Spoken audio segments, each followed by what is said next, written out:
to the Starting Block Podcast. Guys, this is the show for complete athletic development.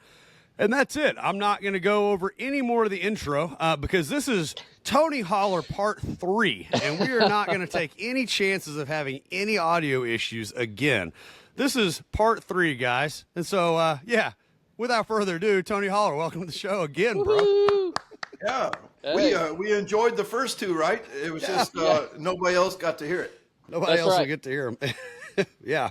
So, but yeah, guys, if you're not familiar with the show, please just, go back and listen to any of the other episodes. You'll hear how things work. The only thing I do want to say, though, is we don't have a fee, we don't run ads. We do have a fee, though, and we ask that you please share the show. If you got value out of this, just bring us a friend, share the show, and help spread the message. And undoubtedly, you'll get massive value out of today because it's Tony Holler. And, guys, we're looking forward to a great conversation with him. So, Tony, what's new, man? How are you? Everything's good. You know, I get to live about half my year like a retired teacher. I'm still, next year is my 44th year of coaching, but it's just pretty much November through May. And then the rest of the time, I did 6 presentations in Ireland a couple weeks ago, which was really exciting. And then I've accepted an advance on a book. So once you accept an advance, you're like, I don't think I want to hand that money back. So the book that I've kind of had stored, it was way too long and way too disjointed.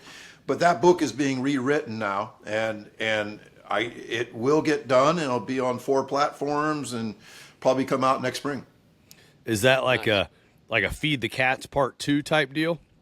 Well, it's I've never really, even though I've written close to 300 articles, which I've added up, I've basically written 8 books, but I've written actually no books because I've always loved the idea of sitting down and cranking out an article in a day or two and then publish, and then, okay, I'm done. A book is a long-term investment where you have to have some discipline. You know, I have to wake up every morning and, I want to get caffeinated and I want to write for 2 hours. And, but so this will be my first book. And right now it's going to be called Feed the Cats, The Evolution of a Coach and His Revolutionary Approach. It sounds like a perfect title. No doubt. So sounds a lot like the Charlie Francis, his book, kind of along the lines of how he put his together. Probably a combination of training and, also kind of his history and all that. So it sounds like a little bit of everything. Is that right, Tony? Yeah, I think I didn't want to make it. I struggled. Do I focus on Feed the Cats, or do I make it an autobiography? Because I feel like my story is interesting. But so what I did was I just said that any part of my story that did not lead directly to my weird ideas, I was going to leave out. So there are things about my high school athletic career, my college athletic career, my early years as a head basketball coach, and if you really look back and you remember things, I think that you can then see how we got to the spot where we are right now. Now we can't look in the future. We can't see where we're going from here. We have some idea, but everything that I have come to know or think I know really came from a series of different stories in my past. So it's both autobiographical, but it's only to the extent where it led to my way of thinking and training athletes. So let's dig into that for a second. Like, I want to go back to the original, Feed the Cat. So, you've been doing this for a very long time, but you really catapulted to stardom, probably 12 years ago or so, and I remember I was there for that first conference that you did, or first kind of big conference with Corfus and Dan and Cal Dietz and all them. And the Feed the Cats approach came out to the public, and I think it just took everybody by surprise. I think most of the listeners here are familiar with Feed the Cats, but let's break it down just for some of the people who maybe aren't familiar with that approach, because I think it applies to a lot of different things, not just speed. But break it down a little bit. It really does. I've been feeding the cats for 25 years. I don't think I actually called it that until about 15 years ago.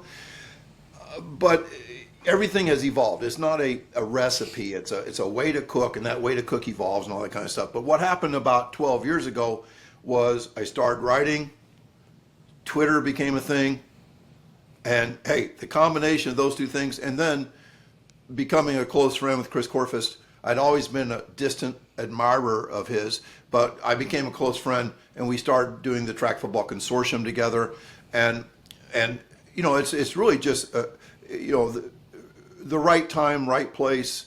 You know, if I would have had these ideas 30 years ago, they would have never been published, because you know, you couldn't get a magazine to publish a high school coach's ideas. And Right. so the idea of Feed the Cats is basically that we are going to prioritize performance, which I also say we're going to prioritize speed. And you say, well, that's not unique. I mean, every coach loves speed and they want performance. But then you go out and watch a coach practice, and their kids are tired and they're stuck in third gear and they practice too long. They do nothing to develop those qualities at all. Nothing. Yeah. I mean, like, and you say, well, hey, that coach is a legend. He wins 90% of his games. And I'm sure that there are coaches that I would totally disagree with that still win. But what I've found is that coaches that are legendary winning coaches usually have legendary advantages inherent in their program. For example, Saban at Alabama. I don't really care about what he does to win games. I want to know how in the hell he ever loses a game. I mean, he has 50 guys who have graduated in the last 4 years. They're in the NFL on NFL teams. Basically, they are an NFL team playing at the college level. Georgia's the same way, and it's not like high school where you just take the kids growing up in your area. No, they get the first and second. It's kind of like they get like 8 first-round draft choices every year. Yeah. So the rich get richer, and all the coaches say, I want to know what he does, and then they copy everything, and they wonder why that doesn't work for them. But I really believe that at the high school situation, and I believe in the college situation as well, that we need to make practice joyful, that kids are really good at what they like and they're obsessed with what they love. I believe that we need to outcompete the other interests in their life. It's not like when the three of us were athletes and we didn't have anything else to do and sports were the best thing in town. These kids have a lot of options these days, and I think we have to compete for their interest, which means we can't just rely on the games to be the only positive thing in their life. We need to have practices that are meaningful and significant, and I use the word fun, but it turns off old school coaches. When I say fun, I mean fun in a competitive way. Fun in a way that a fight might break out because two guys are wanting to beat each other so damn bad. You know, that's the type of fun I'm talking about. Stuff where you look forward to practice instead of looking forward to practice ending. And I just know that as an athlete, practice didn't seem meaningful, didn't seem significant. It seemed like they were just trying to get us tired and yell at us a lot, and then the games made up for it. Mm-hmm. And I just think in a Feed the Cat situation that we can produce better athletes by having better practices and prioritizing the right thing and stop doing, you know, the military conditioning at the end of practice and all that stuff. So why do you think that is? Because we were actually just talking off air about some of the things that we're dealing with just in our own personal and professional lives. And one of those things are kids not having time to even make it to the gym. But it's like, I can't help the fact that your coach practices you 4 or 5 days a week till 6 o'clock at night. I'm not staying at the gym until 8 or 9 o'clock every night, and you don't need to either. And so how did it get to this point? Like, why do more coaches not see things through the lens you're talking about? I think it's a wonderful question, and I can add some historical context because I was born a coach's kid 65 years ago. And my dad was like a real coach. I mean, like a head basketball coach, high school or college, 44 of his 47 years of coaching. And back then, high schools would have coaches that would coach multiple sports and teach. And things have changed today. It's gotten so big that coaches cannot coach more than one sport. And that one sport is not just, if you're a football coach, you're not just a football coach in the fall. You're expected to open the weight room all winter, and then you have like 25 practices over the summer. So it's like a year-long, 12-month thing. And then parents are demanding the same thing. As you know, volleyball players now play volleyball 12 months, and soccer players play 12 months, and basketball players play 13 months. And I mean, it's absolutely crazy. Just the over-the-top thing. One of the things I really disagree with my school on, and I coach at a wonderful school, great place. But our biggest day of the year in our athletic department is signing day, where kids line up at the front, and most of them are just signing at D3 schools, which means, hey, I'm going to play football at that school. There's no money involved. Yeah, I'm gonna play, but I still got to pay to go. Exactly. I'm going to pay $52,000 a year, but I'm going to play lacrosse. And so, and even the ones that are getting the money, I've just never felt, and I'm very old school in this regard, that high school sports should ever be a scholarship factory. And I believe that the great players will still go to college and play. I'm not speaking against them at all. I'm just a believer in education-based sports, which means there's a balance, which means we're not practicing 6 hours a night. We're not practicing 7 hours or 7 days a week. We are not encouraging all of our athletes to join clubs where they become 12-month-a-year specialists when they're 15. We're not like the coaches I love in the summer have like 8 to 10 contact days in football. That's it. They let kids have a summer. And the ones that do that, I swear to God, they win. It does not cost them anything. Matter of fact, they have better numbers the next season because they practice less. And so I don't know how it's ever going to reverse itself. And maybe I'm a lone evangelist out there trying to talk to coaches about being more balanced and making a kid-friendly program instead an adult-centered program. But I think that those things need to be talked about. Well, but Tony, in that regard, I mean, I can tell you what's going to eventually win that over, that mindset over, are some of these programs that do have less contact days, as you were reporting, and they win. That's what it's ultimately going to take. They're going to have to be the better teams, and that's going to have to be consistent. Because, let's face it, Tony, I mean, like you were talking about University of Alabama, very familiar with that because it's right up the road here. But, it's when you have some of the best players, or you always have the best players, that's recruiting, right? Or at least in the case of college. But, a lot of times a lot of these lesser schools or these lower schools, maybe they haven't had any success. Well, if they start winning, now their school becomes the norm. So in other words, instead of everybody going to that top program, hey, what are you doing? What does your off-season program look like? Now they start going, hey, that team used to kind of stink out loud, 3 or 4 years ago. Now they're winning consistently. What are they doing? Wouldn't you think that that's what ultimately will turn this around? It's all about winning, Chris. I mean, even though a lot of people think I'm soft and I just want to have kind of a party every day at practice and everybody gets a trophy and all that stuff, I guarantee nobody's more competitive than I am. I'm tied at least with the crazy people that go to bed at night thinking about winning and losing and wake up thinking about winning and losing and all that. Mm-hmm. But that's what I say about Feed the Cats. If it did not create winning, it would not be a thing. It is counterintuitive as hell because we have never really believed that doing less will make us better. But I know that to be a fact. We've always been told, I mean, this is what I grew up with, that the winning team outworked the losing team.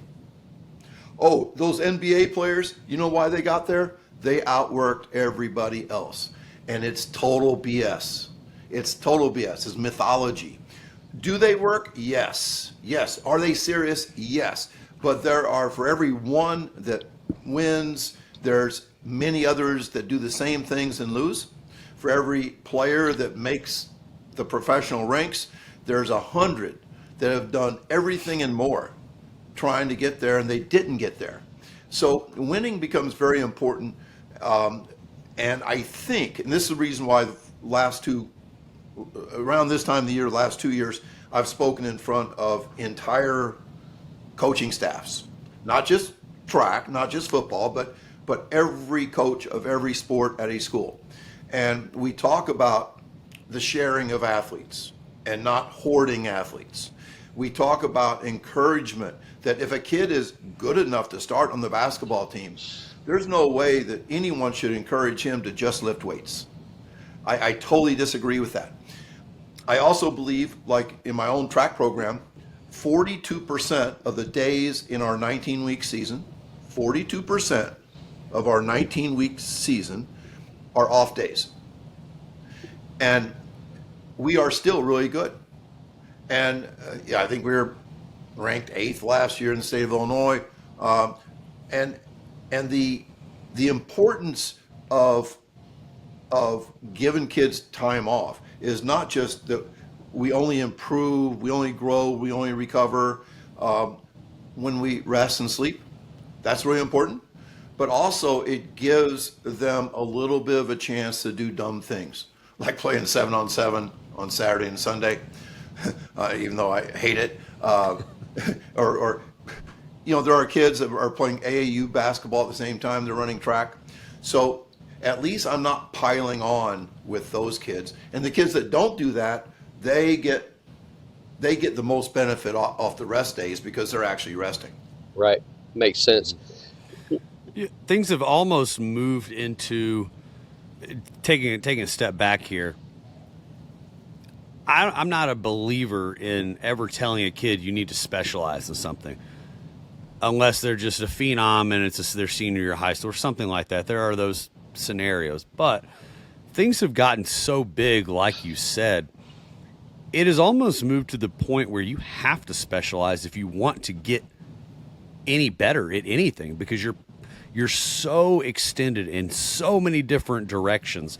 You can't ever improve. It's the same concept of when you throw 100 different things at the body can't adapt to anything.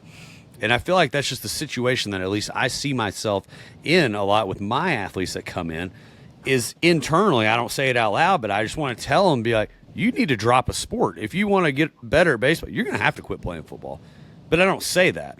But it's like that's where things have moved. I mean, would you kind of agree with that? I can agree and disagree. I can agree that in the present state, let's say that I was in high school again. I was a quarterback in football. I was a starter on the basketball team, and I ran sprints for my track team. If I went through a summer in today's world, I'd be expected to play basketball every weekend, a massive tournament. I'd be probably 20 days of basketball practice during the summer, but then I would also be expected to be at football and 7-on-7 tournaments that would conflict. And then on top of that, I might want to get faster and stronger. And you can't, and so I totally agree with your point that this is the effed up situation that kids are living in today. But I believe that I just made a post today. Tristan Wirfs, the great offensive tackle for Tampa Bay Buccaneers. Very rich man. Yes, very rich man. The biggest contract ever for an offensive tackle, $140 million over 5 years. And wow. And he was a phenom, but he didn't specialize. He's a state champion wrestler. He won the shot and or discus 5 times in his high school career. He was a 3-sport athlete. And I believe that 3-sport athletes are more durable than 1-sport athletes. I believe that if it's done right, and the summer is a time to build athleticism, I believe being a three-sport athlete is a wonderful thing. I think the thing that you're talking about are the kids that have so much on their plate, and it's usually all scheduled by their parents. So much on their plate, there's no room for what I think are the most important things: speed, strength, jump, bounce. They don't become better athletes. I'm sorry, but basketball does not make you a better athlete. It makes you a better basketball player. Football does not make you a better athlete. Lacrosse does not make you a better athlete. It makes you a better at that sport. But so many kids today, because they have too much, are missing that foundational base that I say the first level is rest, recovery, sleep, nutrition, hydration. The second level is becoming an athlete. Sprint, lift, jump, bounce. And kids aren't getting those things. So how the hell do we fix this? Well, basically, Tony, yeah. I mean, that's basically, you could go to answer John's question by telling us what is a typical Feed the Cats workout look like, or workout program, not a day, but like a whole layout. Yeah, I think first of all, we have to get coaches to prioritize speed. And when that happens, there's all kinds of things that have to happen. One is they have to really reevaluate their practice volumes. If their practice volumes are way too high, which almost all of them are, they will be making their kids slow for the next 2 I just want to interrupt you. Why do you think their volume of practice is so high? I just think that we've all gone to the church of hard work, and we've all been taught that the harder we work, the farther we get. I don't want to interrupt you. I just thought that's a very, very valid point. Like, because you feel the same thing. We got to practice more. And I was told once that I need to stop talking about how awful hard work is. That instead, tell people that you're redefining hard work. That it's hard work to go to sleep at 9 o'clock at night. Play those word games, yeah. It's hard work to get 8 glasses of water every day. It's hard work to not to do dumb things on Fridays and Saturday nights. There's a lot of hard work involved, but it's not the same type of hard work that we're talking about, which are, like 3-hour practices and, the old double sessions and all that kind of stuff. But I think that once they prioritize speed, practice volumes will decrease. I say when you start timing stuff, you start learning stuff. And no coach wants a slower team. A slow team is an unhealthy team, and you're going to get beat. And so a lot of schools have started doing what a workout that I've produced called the Atomic Speed Workout. That if it's done with just 1 or 2 guys, you can get done in 15 minutes. And only 60 seconds of work happens in that 15 minutes. And it was never meant to replace long, miserable, dumb warm-up sessions in sport, but it has. It started to happen. And what this means is that not only are you sprinting briefly 2 or 3 times a week and timing, but those times will start to guide you. We all heard that TCU was ranked like 9th in their conference 2 years ago, made it to the championship game, and they speed trained during the week all year long. And Kyle Bolton was kind of the mastermind of that. And is a good friend of mine. He's now the speed coach at Oregon. So look out, Oregon's going to be great. Oregon doesn't need more speed, man. Jeez. But the thing is, though, if you recruit speed and then neglect it, maybe you're not enhancing it. And he will enhance the terrific guys that they're getting, and they'll be healthier and faster and really cool. Did you see what the Oregon Ducks did? Like they left their mascot in the river. Yes. I love that. Yeah. That was such a badass move. I love that. But anyways, yeah. No, but I got a point to that, Tony. I mean, if you think of, we discussed, by the way, on one of our non-published podcasts that we end up having to scrap, but On one of those we were discussing auto regulation, and as you discussed, if you actually time things, you're going to be shocked at how many times a kid needs to run a fly 10, and maybe they do 3 or 4 and they're done. That's it. Because they're obviously slowing down at a certain point. It's like you don't need any more. Yep. Right? I mean, because you can actually measure fatigue. How tired is this person? My atomic workout only has 2 sprints, just 2. Yep. And it is Tony Villani, who trains NFL guys and stuff down in not Jacksonville, I'm sorry, Fort Lauderdale. Tony Villani and I spoke at a clinic in Dallas together back in June, and he said that even though he's known for his agility work and footwork and game speed, game speed's not max speed, but he now totally believes that max velocity needs to be the foundation of everything we do. We would much rather have a fast team than a slow team. I don't care how well the coach they are, a fast team. If we could get everybody 1 mile an hour faster, let's do it. It's good. And what he says is beautiful, that when you make speed the priority, it does not mean you're making it the majority. That you can address speed maybe with a group of 50 kids for 25 minutes twice a week. And let that take the place of your warm-up, and you will be better for it. It's a better warm-up than the dumb warm-up that people do. And you're ready to play, you're not fatigued, it's good. And so just because we're talking about making it the priority does not mean that you're going to practice sprinting more than you practice football. No, it's going to be like 1/25th, like maybe 3 or 4% of your practice week is going to be speed training. But when you prioritize it, you mean you're always doing it when kids are fresh, which means that you got to be careful the previous day, because if you burn the steak on Monday, they're not fresh on Tuesday.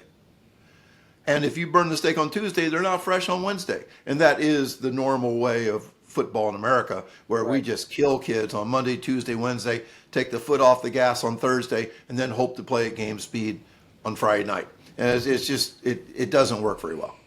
Well, let's put that in perspective ahead, for just a minute. Just putting that in perspective. I mean, let's think of someone who's running, we're going to run, 10 repeat 100-yard, whatever. By the way, that's not uncommon, to run, 10 repeat 100-yard dashes. How much fatigue is setting in at rep 2? Rep 2. I mean, there's a couple of big issues.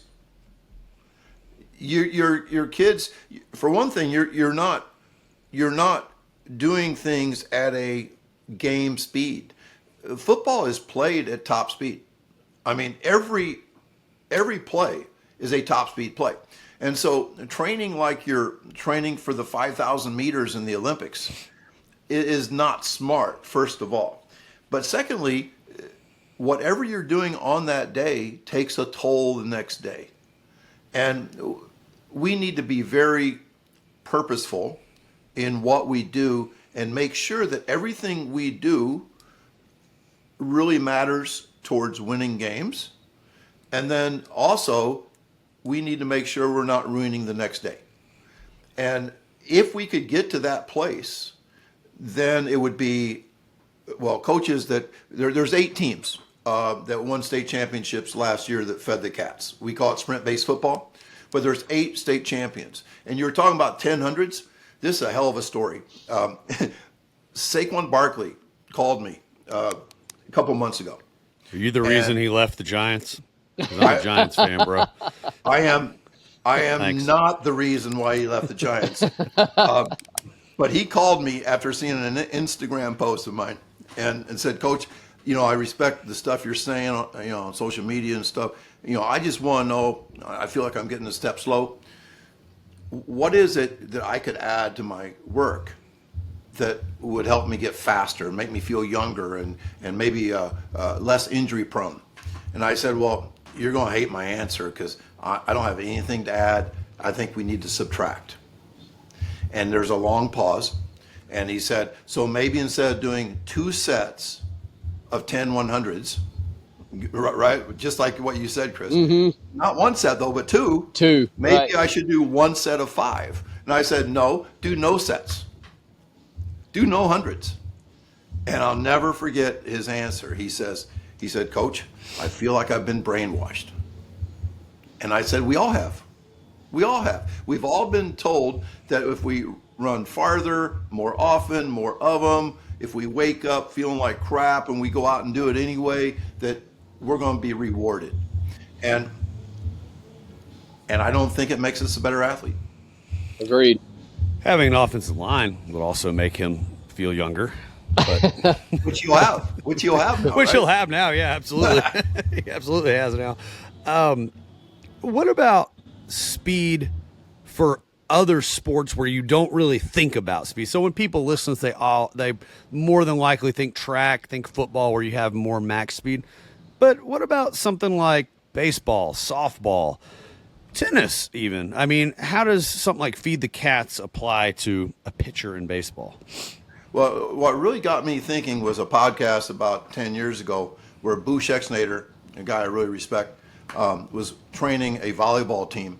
And they asked him what was the key to his training. He said sprinting. And I thought to myself, they don't sprint in volleyball. They don't sprint. But I know that sprinting is the key to ramping up your CNS, your central nervous system. That muscles are dumb. Muscles, all they can do is contract. That's all they can do. But the brain controls fast contractions, massive contractions, contractions at the right time, coordination between muscles, all those things. So what he's saying is sprinting will get those girls moving faster, jumping higher. Maybe the game actually slows down as their CNS improves.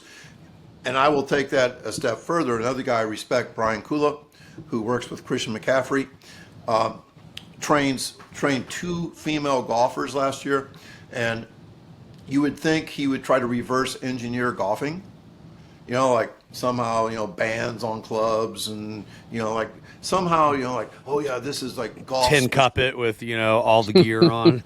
Yes. Yeah, that sport specific training in the weight room. But instead he said, no, I'm going to train you like I train McCaffrey, or I'm going to train you the way I trained Anna Hall, who might win the pentathlon in the Olympics. He was, both McCaffrey and Anna Hall went to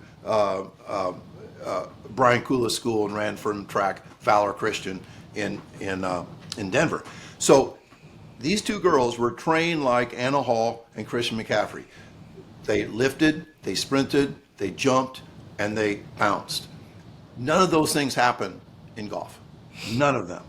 You don't lift heavy things in golf. You don't sprint in golf. You don't jump. You don't bounce. But they improved their speed by 2 miles an hour. Their sprint speed, straight line sprint speed, 2 miles an hour.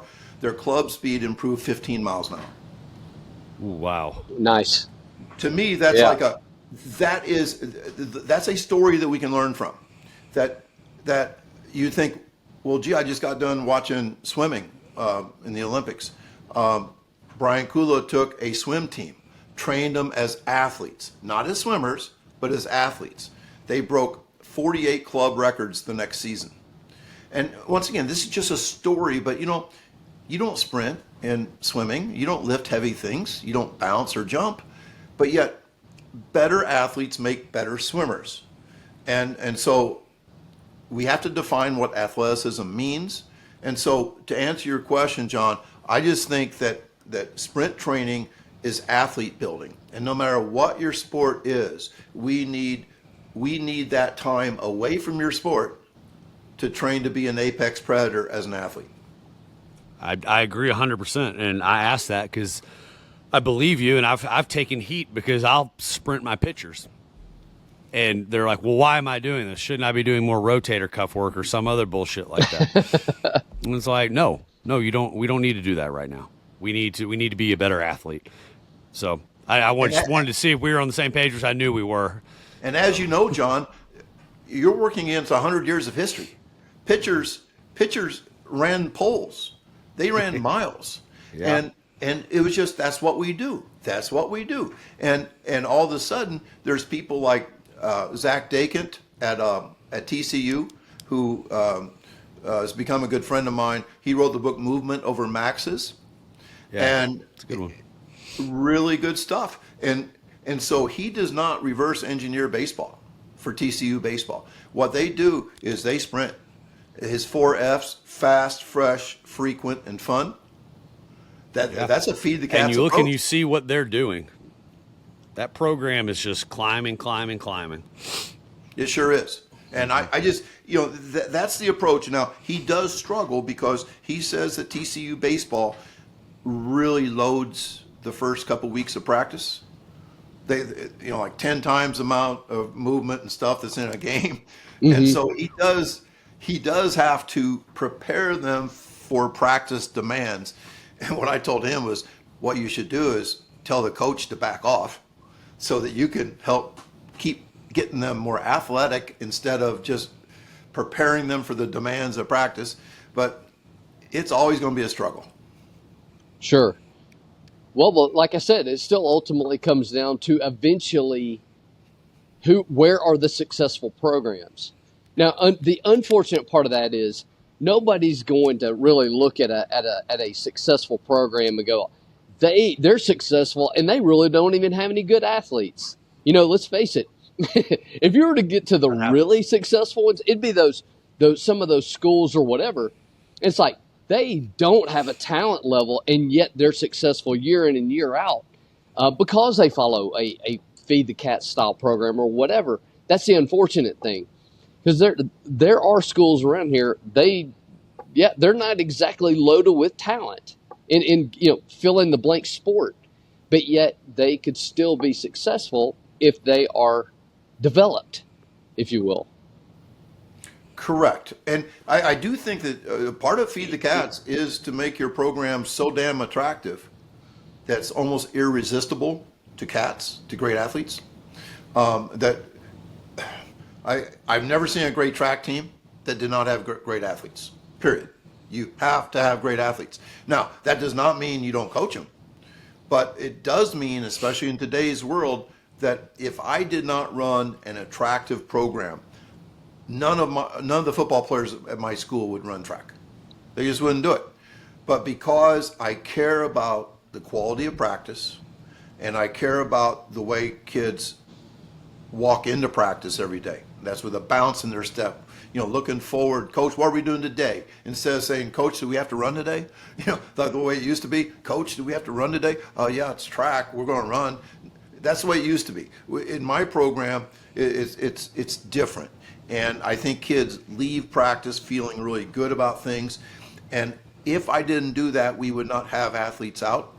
I think that you're onto something, though. If you really wait to try to copy the teams that have the most success, they'll almost always be those teams that have unfair advantages. There was a dominant football program in the Chicago area where when they won the state championship 2 years ago, I read that they had players from 20 different zip codes. Right. Wow. Our school, who played them this year in the playoffs, have one zip code. There's nobody that has a zip code other than 60585 at our school. So we're talking about, okay, we need to find out what Loyola does, because they're state champs. Plainfield North got beat, so they must do everything dumb. No, that's not right. And coaches need to get off of that for sure. Right. Absolutely. Well, all right. I want to go back into some technical stuff with the program. Maybe not so much technical, but for those who don't know, and your theory on it, we talked about building athletes. Well, I know as a coach, one of the things that I hear a lot of is my athlete's running form sucks. I can just see it. How do you feel about running form techniques, and how does that relate to your approach in Feed the Cats? Or does it?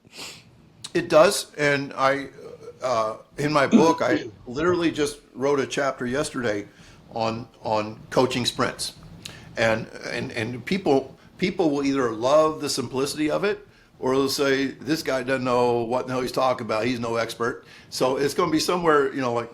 It'll be divisive, polarizing. But you can pull that Tom Brady and show all those rings you have, right? All those championships. I don't know if that matters. But I think it does a little. but the sprint stuff is this. I believe that you need to talk about certain things. Sprinters at max speed have to run tall. They have to be loose in the shoulders so they get full arm motion. I say the hands must pass the hips. When the hands pass the hips, the shoulder stretches and the hand pops back. So when the hands pass the hips, there is a quick elastic response, moving the hand right back up. Well, the same thing below the waist. I say you need to get big in the front, which means your knees high and your foot's out underneath your knee. And yes, your foot's dorsiflex, but that's a detail. And so we need to get in that big position in the front. And if we get in that big position, we stretch the hip flexor, the trail legs hip flexor, and so the back leg will snap forward. I'm convinced that the snappiness of some kids make them fast, which is another way to say the elasticity, which is, I hate to say, elasticity is really hard to train in the weight room. You almost have to sprint and jump to train elasticity. I'm not saying don't lift. I'm just saying you better prioritize the movement. You're framing my next question. So. That we need to be elastic, so we have to sprint.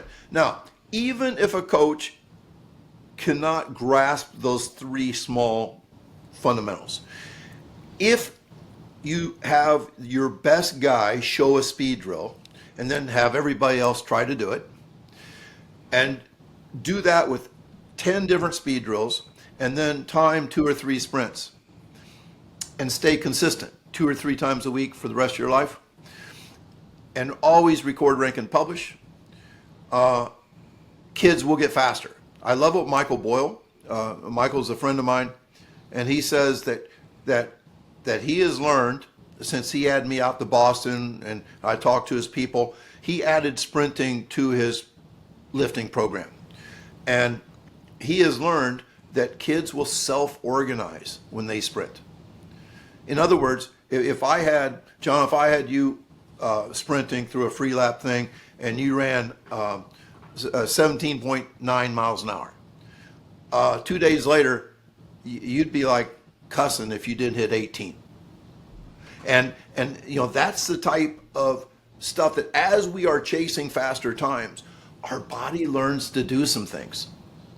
The sad thing is, there are many athletes, like for example, soccer players that run miles and miles and miles and miles that have never sprinted in their life. And therefore, like you said, they have very poor sprint technique and they're not as fast as they should be. So 2 things on that. One, I could definitely hit 19, so don't cut me short. I may look old and be bald, but I can still move. But then the second one, all right, because I know we talked about this the first episode we did, and we had a great conversation on it. I think it's an awesome question to kind of close things up with. Chris, you know what question I'm going for, right? Let's get it. Go for it. It was your question. Chris, it was what lift? If you could do a lift, or do you need to do a lift? Oh yeah, do you in order to get faster? Thank you, John, for the cue. Yeah, do you absolutely need to lift? I mean, is that something, or is that something that we do because it's almost expected of us? Is it something you have to do, Tony, to get faster? This question leaves a lot of people wanting to punch me in the face. But there's several things. For example, in the weight room, there's not a single lift that directly corresponds to speed. If there was, only fast guys would do that lift well, and slow guys would suck. But there are no lifts like that. Even like an explosive movement, like a clean, there are slow people that can clean pretty well. So there are those problems with directly. I say that lifting is supplemental to speed. I believe that some guys benefit much more from the weight room than others. For example, if you have some kid that's never played a sport before, but he's pretty fast, he's a freshman, he weighs 129 pounds, weight training will really, really help that kid. Now, if I have a senior that weighs 215 and is all veiny and stuff, and people say he's on roids and everything, if he improves his strength by 20%, he will be slower to do that strength improvement, which is weird. That you can literally get too big in the upper body to run as fast as you used to run. Now, having said that, I believe that sprinting is the key to getting faster. That every sprint phenom I've ever known was super fast before they ever met their first good coach, and probably before they ever got in the weight room. That it is a CNS elastic deal. Now, does that mean that kid should not lift? The answer, strength is good. We need to lift. We need to lift. And for some guys, lifting needs to be really prioritized because they're weak. Now, one last thing. Marcellus Moore, who I coached, who ran a world record 14-year-old time as a freshman. As a sophomore, he ran the Illinois State record at the age of 15. He ended up going to Purdue. He was in the trials. He got 15th overall in the trials. So he's legit. Nice. He's legit. 5'6", 149 pounds when he ran for me. 5'6", 140, but he's all cut up like all fast guys are. Fast guys have great bodies. And, at Texas, he set the University of Texas 60-meter record. He's super fast. But he weighs about 165 right now, which doesn't sound like much, but for a 5'6" guy, I mean, his thighs look like tree trunks. If he gained another 10 pounds, he wouldn't run a 10:05 anymore. He just wouldn't. So when I see him in clips, I saw a clip of this, and I oh no, like I don't know how many damn plates he had on, but he was squatting a shit ton of weight now, and I saw that, and I went, your thighs are probably strong enough, man.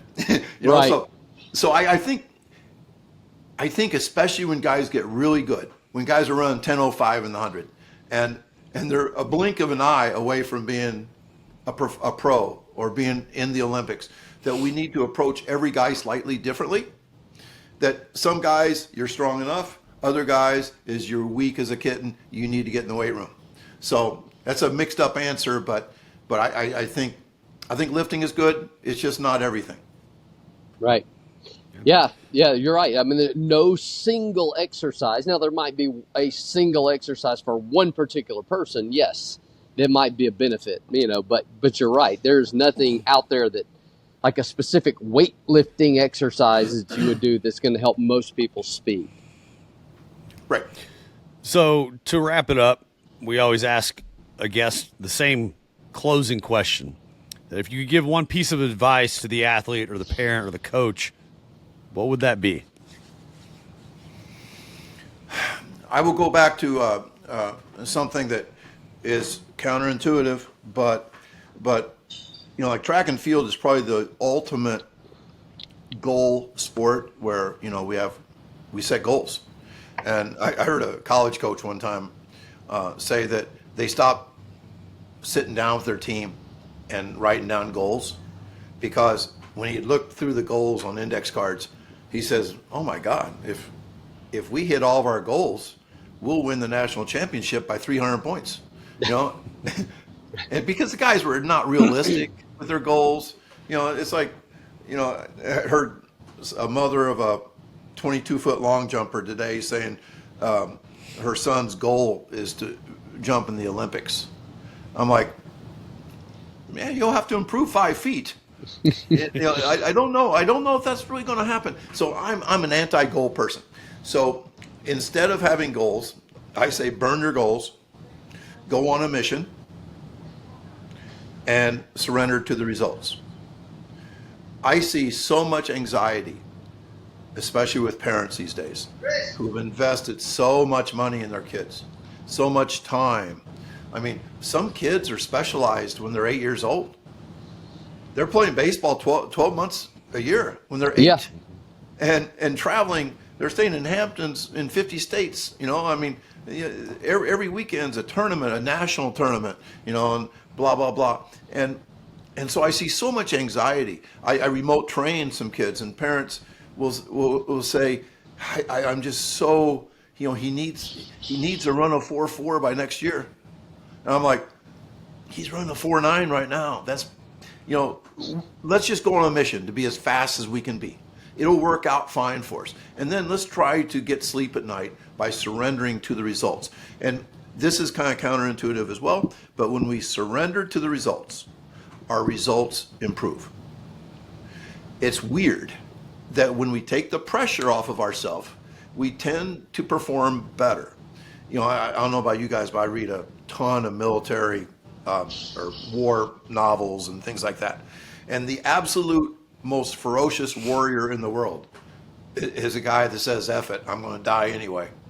You know what I mean? Right. Yeah, you're right. That's a good point. And then Yeah. they're not afraid anymore. They've surrendered to the results. They're on a mission to win the battle, and they've surrendered to the results, and they're not like quivering in their foxhole anymore. They're getting after it. And that's what I think we need to do with performance. So it's a hard thing to do. It's hard for me to surrender to the results, so I have to coach myself all the time. But I think we need to do that. I think it's a great piece of advice. Very good. I really like that, man. Thank you for sharing that. Well, Tony, this has been a great third time. I'd love to have you on a fourth and fifth down the road. But hey, in the meantime, though, for people that don't follow you, where can they find you? Where are you active? I am personally active on Twitter, X, and I have been for 12 years. But my son is actually a content dude, and so I think I have over 30,000 followers now on YouTube. And basically all I do is send him my videos and things, and he cuts them up and puts it on there. And I don't even know the password to my Instagram, but I have over 60,000 followers there. And supposedly I stir up a hornet's nest once in a while on Instagram, and I don't even know it. I'm getting death threats and stuff on Instagram. Wow. I don't even know there's people wanting to shoot my ass. So Right. It's kind of interesting, and we're living in a world now that's pretty wild. Where a high school teacher can write a book and publish it, and you can put your stuff on YouTube and people watch it. It used to be that we couldn't do that. Right. By the way, Tony, I want to give you a quick plug, though, too. He does have some phenomenal paid content also on CoachTube. That's CoachTube.com. Tony, I think I have 5 of your programs or something, and they're all courses. Some more geared toward an athlete, some more geared toward the coach. So I can recommend any and all of them. They're all outstanding. But they are paid. They are behind a paywall. So yes, and CoachTube is an amazing thing for coaches out there. I put out something on Championship Productions, and they really got my name out there. My CD, Feed the Cats, 6 years ago or something like that, went to #1 on all their sales, all sports, and it stayed really high. But the percentages that CoachTube offers is like if somebody buys your stuff from your link, you get 97% of the amount. That's awesome. And if they sell it for you, you get 70%. And I think I get 10% from Championship Productions. Right. And so it's a totally different thing. And Wade Floyd's the CEO, is a good friend of mine, and I love what he's done for Feed the Cats, and hopefully coaches have benefited. Cool. Well, man, I appreciate the time and all the great information, as you always do, wherever you are. So thank you very much for everything. It's been a pleasure. Guys, I know you got plenty of value out of that, so go share the show. Appreciate you guys. Love you guys. Tony, thank you, great Tony. to talk to you. See you guys.